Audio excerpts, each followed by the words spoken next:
ফেসবুকের কিছু সেটিংস রয়েছে যেগুলো যদি ঠিক না করেন তাহলে কোনোদিনই আপনার ফেসবুক পেজের রিচ বাড়বে না। তাই সেটিংসগুলো ঠিক করতে হবে এবং রেগুলার চেক করতে হবে। তো চলুন জেনে নেই কোন সেটিংসগুলো নিয়মিত চেক করতে হবে যদি আপনার ফেসবুক পেজের রিচ বাড়াতে চান। তো ওয়েলকাম সৈকত 24 ফেসবুকের নতুন আরো একটি ভিডিওতে। তো শুরু করার পূর্বে বলে নিতে চাই, আপনি যদি আমার চ্যানেলের নতুন অডিয়েন্স হয়ে থাকেন অবশ্যই সাবস্ক্রাইব করে পাশে থাকা নোটিফিকেশন বেল আইকনটি অল করে দিন। তাহলে নতুন ভিডিও পাবলিশ হওয়ার সাথে সাথেই আপনি নোটিফিকেশন পেয়ে যাবেন।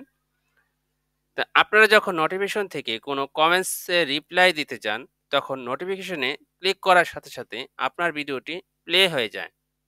তো কমেন্টে রিপ্লাই দেওয়ার পর ব্যাকে চলে আসেন, তখন ভিডিওটি কিন্তু প্লে অবস্থায় থেকে যায়। এতে ফেসবুক অ্যালগরিদম মনে করে যে আপনি আপনার নিজের ভিডিও বারবার দেখছেন। এতে করে ফেসবুক আপনার পেজের যে ভিডিও রিচ কমিয়ে দেয়। সেক্ষেত্রে আপনার ভিডিওতে আপনি মনিটাইজেশন পেতে সমস্যার সম্মুখীন হবেন। তো এরকমভাবে আপনি আপনার পেজে প্রবেশ করলে আপনার ভিডিওগুলো অটো প্লে হতে থাকে।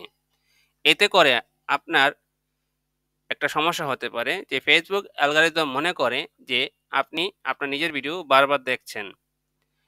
এক্ষেত্রে এই অপশনটি চালু করলে আপনার এই প্রবলেমটি আর থাকবে না।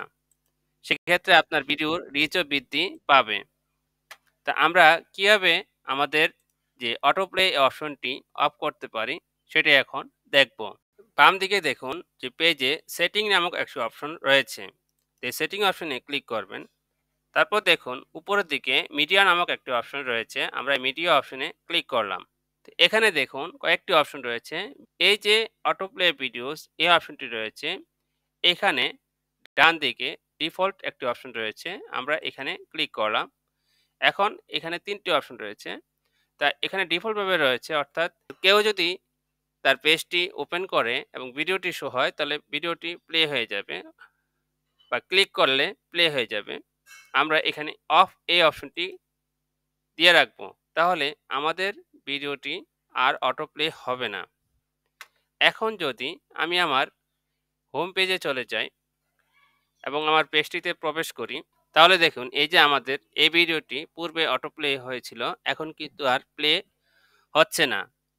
এই সেটিংসটি করে রাখলে আপনি যতক্ষণ পর্যন্ত প্লে না করবেন ভিডিওটি প্লে হবে না। তা আশা করি ভিডিওটি বুঝতে পেরেছেন আমরা কিভাবে আমাদের অটো প্লে অপশনটি রান করব। এখন আমরা মোবাইল থেকে দেখব যে কিভাবে আমরা মোবাইলের যে ফেসবুকের অটো প্লে অপশনটি রয়েছে এই অপশনটি আমরা অফ করব।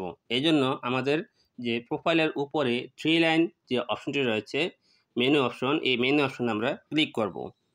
তারপরে দেখুন উপরের দিকে একটি চাকার মতন সেটিংস অপশন রয়েছে, আমরা এই সেটিংস অপশনে ক্লিক করব। তারপরে একটু স্ক্রল করলে এই পাশে দেখুন ল্যাঙ্গুয়েজ অ্যান্ড রিজিয়ন এর নিচেই রয়েছে মিডিয়া। এই মিডিয়া অপশনে আমরা এখন ক্লিক করব, তাহলে আমাদের কাঙ্ক্ষিত অপশনটি আমরা পেয়ে যাব।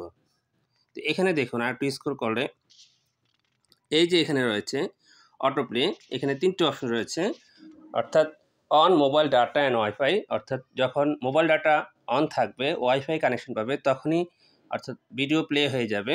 আমরা যদি এই টিক মার্কটি দিই তাহলে নেটওয়ার্ক পাওয়ার সাথে সাথেই ভিডিওটি প্লে হবে। এটা হচ্ছে শুধুমাত্র ওয়াইফাই কানেকশন পেলে ভিডিও প্লে হবে। আর নিচে রয়েছে নেভার অটো প্লে ভিডিও, অর্থাৎ কখনোই ভিডিও আপনি প্লে না করলে প্লে হবে না। তা আমাদের এই 3 নম্বর অপশনটি আমরা টিক মার্ক করে দেব, তাহলে আমাদের ভিডিও নিজে নিজে কখনো প্লে হবে না। এই ছিল মোবাইল থেকে কীভাবে আপনি অটো প্লে অপশনটি রান করবেন। এখন দেখুন আমরা আমাদের প্রোফাইলে রয়েছি, তা আমাদের এখানে কিছু ভিডিও রয়েছে। দেখুন ভিডিওগুলো কিন্তু এখন আর আগের মতন প্লে হচ্ছে না। এই যে একটি প্লে, আমি যদি এখন প্লে দিই তাহলে ভিডিওটি প্লে হবে।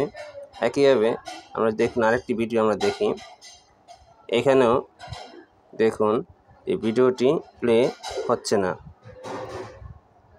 এই দেখুন এই যে একটা ভিডিও।